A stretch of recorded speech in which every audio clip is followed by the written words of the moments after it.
here at NCTC appreciate all of you, our loyal customers. And there's one man in Scottsville who says he not only enjoys being a North Central customer, he also has a love affair for old telephones. When did you first start becoming interested in telephones and actually collecting them? In the late 40s, I started fooling with old phones. Strangely, right after the war, they couldn't get material to repair the old Hazel switchboard.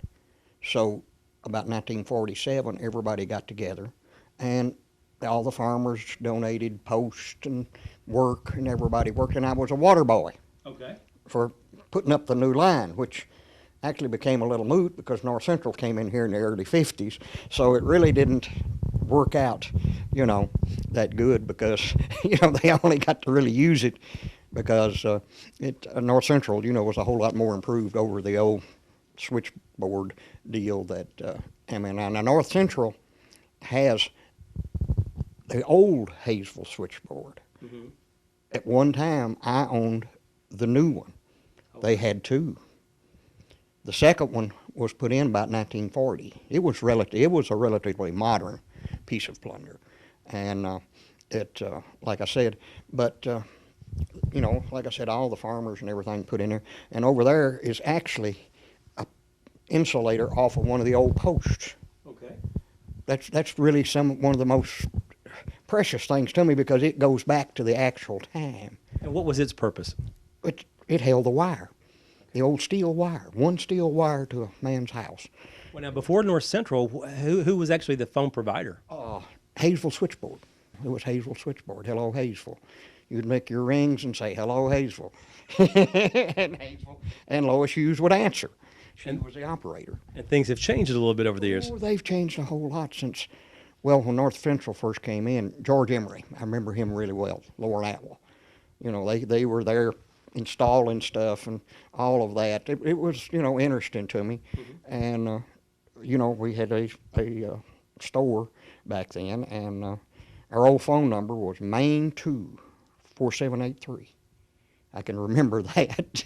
It's strangely how you remember strange things like that, sure. But, that was our first real phone number. Up until then, it was two longs and a short, and that was a different world back then, though, I can tell you. But we actually had one phone, telephones, because half the people, for several years, that phone in Hazel stayed in mainly because it was 50 cents a month. Mm-hmm. And North Central was around $4, and believe it or not, people will begrudgingly pay more than 50 cents for it. But most of them eventually went over to North Central and, did away with it because it was much more simple and more modern and stuff. And now the stuff that they had back then now is so outdated that it's unreal. But well, now you said you lived in another home before this home, and you had a lot of North Central telephones, but you don't have them anymore. No, ones that we had, the ones that came out of the stuff, and I had a lot of paperwork that had old stuff on it that I don't have anymore. But what happened exactly? A lightning struck the house. You've collected lots of phones. Even though you lost the North Central telephones, you've still got lots left. And talk about some of these phones and what you like about them. A lot of people say, well, you lost all this stuff. He says, where did you get it? I said, I just went down to one of the other buildings because I had a building full of other stuff and brought it out of it. But, it's like I said, I like the old phones because, there's a little story behind all of them. And all but two pieces here are totally original. One piece I had to totally restore, and one old phone over there, when I got it, some ingenious person back in the probably 50s decided they wanted a brass one and they painted it gold. I had to get down with a Q-tip to clean this phone, but actually it protected it through the years. Mm-hmm. It's one of the best ones that I've seen of that age. You just don't see them of that age that has that good a paint. They, in their infinite wisdom of wanting something different, because people like brass ones, but it costs money to have them made into brass. And so many people, to me, destroyed these phones. They made lamps out of them. They made radios out of these wooden ones. and and took parts out of them. Like I've got a piece sitting here is what most people robbed out of them because they used this old ringer to fish. They were a thing. You find a lot of the boxes with no ringer. Well, now, where did you get the phones? How did you collect them in the first place? A lot of them just came from around here in the area. Okay. Some of them I found in antique shops. Okay. But most big end of them are what I call in this area. And actually there's one over there that came from Billy Graham's office in Minnesota. Now I got that off the internet. Okay. Okay. Yeah. And there's one over there from the Maxwell House Hotel in Nashville. Wow.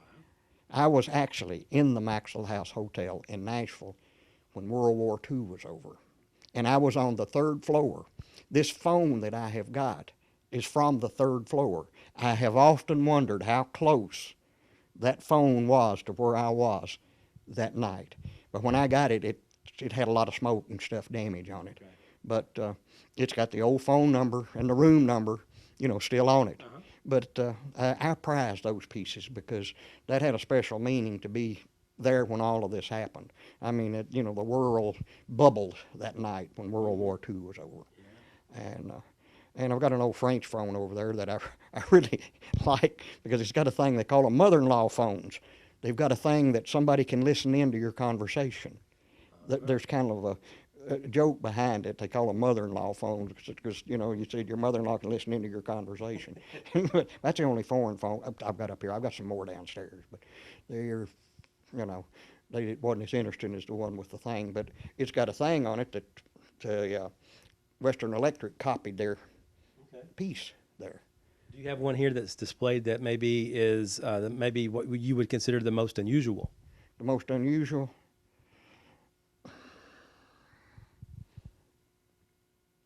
Well, the most unusual one is this wooden one here because it goes back to prior to World War I. Okay. It actually goes back possibly in the late 1800s because they started making this particular phone in the late 1800s. It's kind of and it's identical, the one I had of my grandfather and grandmother's at the Holland switchboard. There was a switchboard in Holland, Kentucky that burnt down back in the 30s, and they never did rebuild it.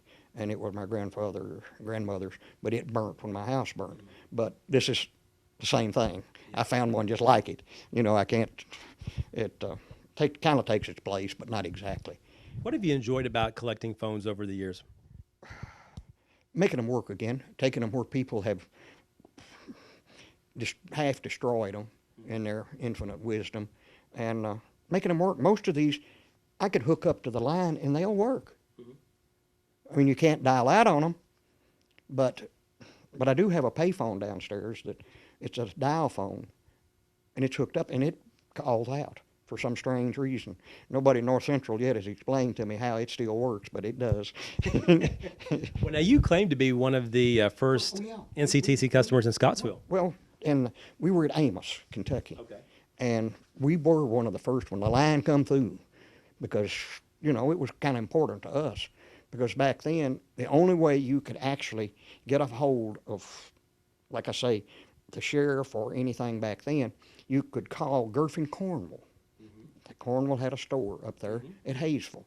Okay, he had a direct line of his own to Lafayette. Okay. And there's a story about the old phones that I've always liked. Anyway, when the North Central came into Lafayette, I was already collecting phones. Okay. And this antique dealer, because I was an electrician, and I would go in people's attics and they'd have these old phones, and I had this deal with this old antique dealer where I would pay I would pay $2 for them. He would pay me $4. Okay. I would pay $4, he would pay me $8. I was doubling my money. Okay, North Central has truckloads of them. I go see Will Hall Sullivan, and I say, Will Hall, where are all this stuff y'all took out? We took it out to dump and burn it. That's the reason phones are rare around here. You did not like hearing that response, No, I bet. did not, because, hey, I seen a lot of money there. You understand what I'm saying? Now, I wished I'd have kept a lot of the stuff that I had, but back then it was just a way of making an extra dollar. People made dollars every way they could back then. Well, today, of course, you're not making money on the phones. You just like to collect them and keep them. What's the best part about having this big collection today, would you say? Just looking at them? People about it. Okay.